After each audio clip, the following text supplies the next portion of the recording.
Yun na nga guys, Tuesday na Tuesday, busy kami ni Ted Sugad. Kaya ako naka-video guys, kaya lubot ako cellphone, get-charge ako kayo sa power bank, kaya para maka-vlog ako for today's video.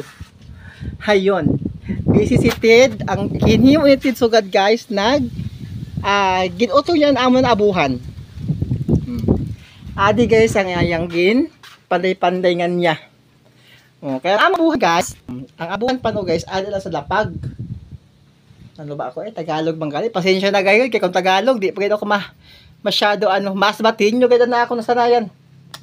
Okay, mas batin nyo kita guys, kaya para atong istorya dire-diretso.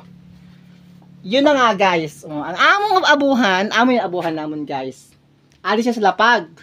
So mangyayari pa nun sa ni guys, ang ido, kutkot, di na nagahigda. Ang kanding, di na nagahigda. Kinakutkot pagkaagagamit udo. So, ang ginhimo natin guys, ayan. Iyan tataasan daw ang among abuhan. Look. Tataasan niya ang among abuhan guys. Ayan.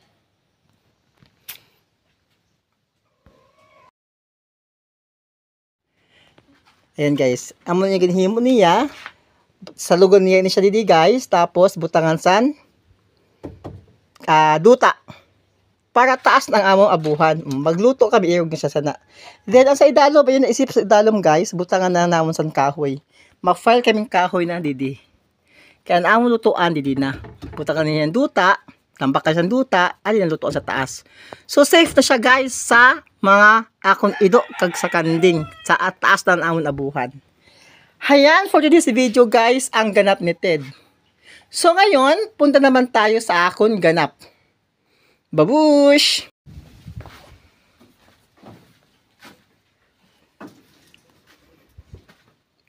Aman sa lag mo, be? Oo, di na eh. Kaya ito po gumali. Nasapit pa ko sa pinang pa. Ha? Sa pinan pa? Busy. Apit naman kamo guys kung okay na tapos tan iyan. Hanging abuhan. Charot.